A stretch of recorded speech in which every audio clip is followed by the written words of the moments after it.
नमस्कार। ये महाभारत कथा पूरी तरह से वेद व्यास महाभारत के ऊपर आधारित है। यदि आप इसका निरंतर श्रवण करते रहना चाहते हैं तो इस चैनल को सब्सक्राइब जरूर कर लें और आगे आने वाले सभी पॉडकास्ट के नोटिफिकेशन के लिए बेल आइकन को भी ज़रूर से प्रेस कर दें।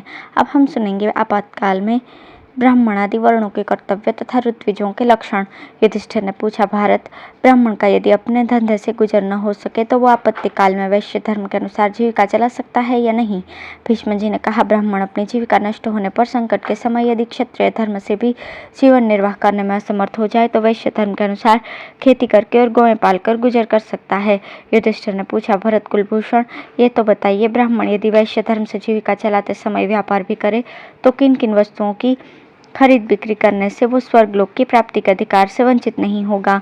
भीष्म जी ने कहा, युधिष्ठिर, ब्राह्मण को मदिरा, मांस, शहद, नमक, तिल, पकाया हुआ अन्न, घोड़ा, बैल, गाय, बकरा, भेड़ और भैंस आदि पशु, इन वस्तुओं का तो हर हालत में त्याग कर देना चाहिए, क्योंकि इनको बेचने से उसे नरक में जाना पड़ता है।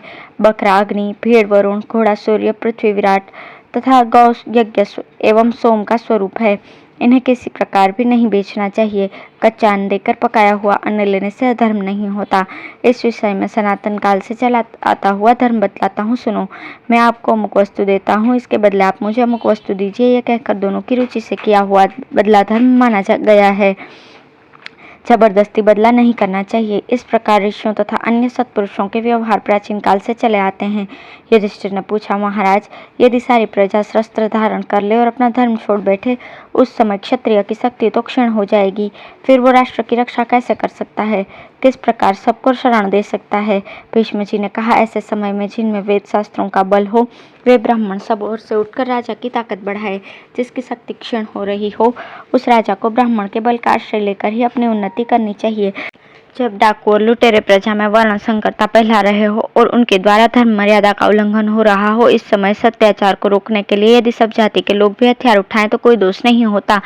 युधिष्ठिर ने पूछा, यदि क्षत्रिय जाति ही सब ओर से ब्राह्मणों के साथ दुर्व्यवहार करने लगे, उस समय ब्राह्मण अथवा वेद की रक्षा कौन करे? ऐसे अवसर पर विप्र का क्या कर्तव्य है? वो किसकी शरण में जाए? भीष्म जी ने कहा, उस समय ब्राह्मण अपने तप से, ब्रह्मचर्य से, हथियार से, बल से, सद्व्यवहार से अथवा कपट से, जैसे भी हो उचित प्रकार क्षत्रिय जाति को दबाने का प्रयत्न करे, क्योंकि जब क्षत्रिय ही प्रजा के ऊपर, उसमें भी विशेषतः ब्राह्मणों के साथ अत्याचार करने लगे तो उसे ब्राह्मण ही दबा सकता है। कारण यह कि क्षत्रिय ब्राह्मण से ही उत्पन्न हुए हैं। जल से अग्नि की, ब्राह्मण से क्षत्रिय की और पत्थर से लोहे की उत्पत्ति हुई है। इनका प्रभाव सब जगह तो काम करता है, मगर अपने को उत्पन्न करने वाले मूल कारण से मुकाबला पड़ने पर शांत हो जाता है।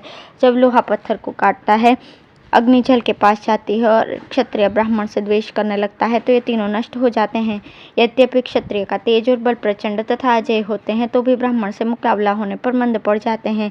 यदि कदाचित ब्राह्मण की शक्ति कम हो गई और क्षत्रिय जाति दुर्बल पड़ गई हो, उस समय जब सब वर्णों के लोग ब्राह्मणों के साथ अत्याचार करते हों तो जो लोग ब्राह्मणों की, धर्म की तथा अपनी रक्षा के लिए प्राणों की परवाह न करके दुष्टों के साथ क्रोधपूर्वक लड़ते हैं, उन मनस्वी पुरुषों को पुण्य लोकों की प्राप्ति होती है। ब्राह्मण की रक्षा के लिए सबको शस्त्र ग्रहण करने का अधिकार है।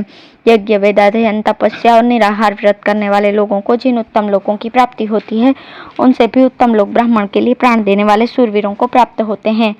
ब्राह्मण भी यदि तीनों वर्णों की रक्षा के लिए शस्त्र ग्रहण करे तो उसे दोष नहीं लगता।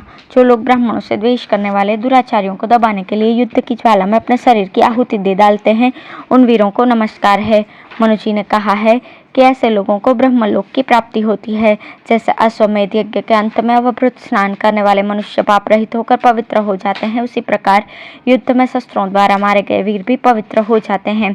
सबके साथ मैत्री का व्यवहार करने वाले धर्मात्मा मनुष्य भी देश काल की परिस्थिति के अनुसार दूसरों की रक्षा के लिए कठोरतापूर्ण बर्ताव, हिंसा रूप पाप करते हैं तो भी उन्हें उत्तम गति ही प्राप्त होती है। अपनी रक्षा के लिए अन्य वर्णों में यदि कोई बुराई आ रही हो तो उसे रोकने के लिए तथा दुष्टों को दंड देने के लिए इन तीन अवसरों पर ब्राह्मण भी शस्त्र ग्रहण करे तो उसे दोष नहीं लगता।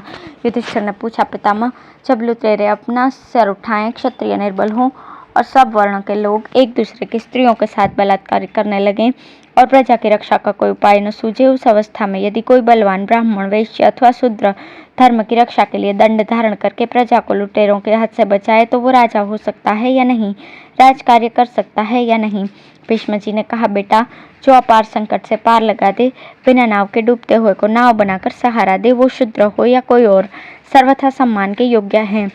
डाकुओं के आक्रमण का शिकार होकर कष्ट पाती हुई अनाथ प्रजा को जिसकी शरण में जाने से सुख मिले, उसी को अपना बंधु समझकर प्रेम से सत्कार करना चाहिए। दूसरों का भय दूर करने वाला मनुष्य कोई भी क्यों न हो, आदर का पात्र है। काठ का हाथी, चमड़े का हिरण, हिजड़ा मनुष्य, ऊषर खेत, नहीं बरसने वाला बादल, अपढ़ ब्राह्मण और रक्षा न करने वाला राजा, ये सब के सब निरर्थक है। जो सदा सत्पुरुषों की रक्षा करे और दुष्टों को दंड दे, वही राजा बनने योग्य है, वही समूचे राष्ट्र का भार संभाल सकता है। युधिष्ठिर ने पूछा, पितामह, यज्ञ के ऋत्विज कैसे होने चाहिए? भीष्म जी ने कहा, बेटा, जो ऋक्, साम और यजुर्वेद के ज्ञाता, मीमांसा के विद्वान और राजा के लिए शांति, पुष्टि आदि कर्म करने वाले हों, वे ही ऋत्विज होने योग्य हैं। वे सब एक प्रकार का विचारने वाले, एक दूसरे के हितैषी, सर्वत्र समान दृष्टि रखने वाले, दयालु, सत्यवादी, ब्याज न लेने वाले तथा सरल स्वभाव के होने चाहिए। इसी प्रकार जो विद्वान द्रोह और अभिमान से रहित, लज्जा, क्षमा, सम, दम आदि गुणों से युक्त, बुद्धिमान, सत्यवादी, धीर, अहिंसक, राग द्वेष शून्य, कुलीन, शास्त्रज्ञ, सदाचारी और ज्ञान से संतुष्ट हो, वही ब्रह्मा के आसन पर बैठने का अधिकारी है। तात ये सभी ऋत्विज महान एवं सम्मान के योग्य हैं। अब है मित्र और अमित्रों की पहचान। युधिष्ठिर ने पूछा, पितामह, छोटा काम भी अकेले किसी की सहायता के बिना करना कठिन हो जाता है, फिर राजा का कार्य तो दूसरे की सहायता लिए बिना हो ही कैसे सकता है, इसलिए मंत्री का होना आवश्यक है। अब आप बतलाइए, राजा का मंत्री कैसा होना चाहिए, उसका स्वभाव और आचरण किस प्रकार का हो, कैसे व्यक्ति पर विश्वास किया जाए और कैसे पर नहीं। भीष्म जी ने कहा, राजा के 4 प्रकार के मित्र होते हैं, सहार्थ, भजमान, सहज और कृत्रिम। 5वां मित्र धर्मात्मा होता है। वो किसी एक का पक्षपाती नहीं होता और न दोनों पक्षों से वेतन लेकर कपटपूर्वक दोनों का ही मित्र बना रहता है। जिधर धर्म का पल्ला मजबूत रहता है, उसी पक्ष का वो आश्रय ग्रहण करता है, अथवा जो राजा धर्म में स्थित होता है, वही उसे अपनी ओर खींच लेता है। उपर्युक्त मित्रों में से भजमान और सहज श्रेष्ठ समझे जाते हैं। शेष 2 की ओर से तो सदा सशंक रहना चाहिए। वास्तव में तो अपने कार्य को दृष्टि में रखकर सब प्रकार के मित्रों से ही सावधान रहना चाहिए। राजा को मित्रों की रक्षा करने में कभी असावधानी नहीं करनी चाहिए, क्योंकि असावधान राजा का सब लोग तिरस्कार करते हैं। मनुष्य का चित्त चंचल होता है, भला मनुष्य बुरा और बुरा भला हो जाया करता है, शत्रु मित्र और मित्र शत्रु बन जाता है। अतः किस पर कौन विश्वास करे, इसलिए मुख्य कार्यों को दूसरों पर न छोड़कर अपने सामने ही कराना चाहिए। किसी पर भी पूर्णतः विश्वास कर लेने से धर्म और अर्थ दोनों का नाश होता है। दूसरों पर पूरी तरह से विश्वास करना अकाल मृत्यु को मोल लेना है। अंधविश्वासी को आपत्ति में पड़ना पड़ता है। वो जिस पर विश्वास करता है, उसी की इच्छा पर उसका जीना निर्भर रहता है। इसलिए राजा को कुछ लोगों पर विश्वास भी करना चाहिए और उनकी ओर से सतर्क भी रहना चाहिए। यही सनातन राजनीति है। अपने अभाव में जिस मनुष्य का राज्य पर कब्जा हो सकता है, उससे सदा चौकन्ना रहना चाहिए, क्योंकि विज्ञ पुरुषों ने उसकी शत्रुओं में गणना की है। जो मनुष्य राजा का अभ्युदय देखकर उसकी ओर भी अधिक उन्नति चाहे और अवनति होने पर बहुत दुखी हो जाए, वही उत्तम मित्र है। अपने न रहने पर जिस व्यक्ति को विशेष हानि पहुंचने की संभावना हो, उस पर पिता के समान विश्वास करना चाहिए, और जब अपने धन की वृद्धि होती हो तो यथाशक्ति उसको समृद्धिशाली बनाना चाहिए। जो धर्म के कामों में भी राजा को नुकसान से बचाने का ध्यान रखता है, उसकी हानि देखकर जिसको भय होता है, उसे ही उत्तम मित्र समझो। नुकसान चाहने वाले तो शत्रु के ही बताए गए हैं। जो मित्र की उन्नति देखकर जलता नहीं और विपत्ति देखकर घबरा उठता है, वो मित्र अपने आत्मा के समान है।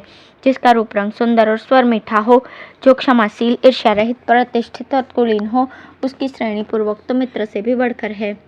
जिसकी बुद्धि अच्छी और स्मरण शक्ति तीव्र हो, जो कार्य साधने में कुशल और स्वभावतः दयालु हो, कभी मान्य अपमान हो जाने पर जिसके हृदय में दुर्भाव नहीं आता हो, ऐसा मनुष्य यदि ऋत्विज, आचार्य अथवा अत्यंत सम्मानीय मित्र हो तो उसे तुम अपने घर में मंत्री बनाकर रख सकते हो। वो तुम्हारे विशेष आदर का पात्र है।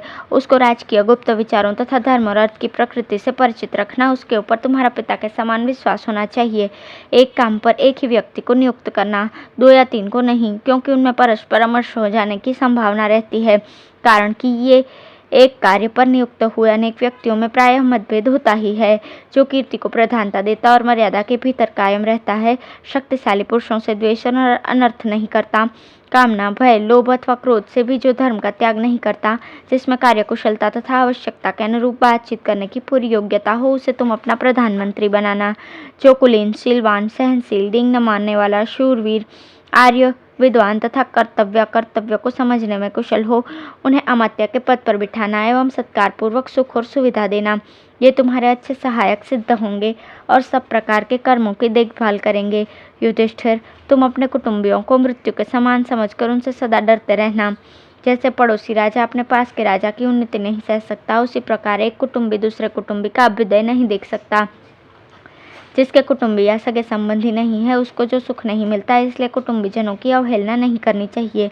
बंधु बांधवों से हीन मनुष्यों को दूसरे लोग दबाते रहते हैं। दूसरों के दबाने पर अपने भाई बंधु ही सहारा देते हैं। यदि गैर आदमी अपनी जाति वाले का अपमान कर रहा हो, तो सजातीय बंधु उसे कभी बर्दाश्त नहीं कर सकता। अपने जाति वाले के अपमान को वो अपना ही अपमान समझेगा। इस प्रकार कुटुंबीजनों के रहने में गुण भी है और अवगुण भी। कुटुंब का व्यक्ति न अनुग्रह मानता है, न नमस्कार करता है। उनमें भलाई बुराई दोनों देखने में आती है। राजा का कर्तव्य है कि वो अपने जातीय बंधुओं का वाणी और क्रिया से सत्कार करे, सदा ही उनकी भलाई करता रहे, कभी कोई बुराई न होने दे। उन पर विश्वास तो न करे, किंतु विश्वास करने वाले की भांति उनके साथ बर्ताव करे। उनमें दोष है या गुण, इसकी चर्चा न करे। जो पुरुष सदा सावधान रहकर ऐसा बर्ताव करता है, उसके शत्रु भी प्रसन्न होकर उसके साथ मित्रता का बर्ताव करने लगते हैं। जो कुटुंबी, सगे संबंधी, मित्र, शत्रु तथा उदासीन व्यक्तियों के साथ इस नीति के अनुसार व्यवहार करता है, उसका सुयश चिरकाल तक बना रहता है। धन्यवाद।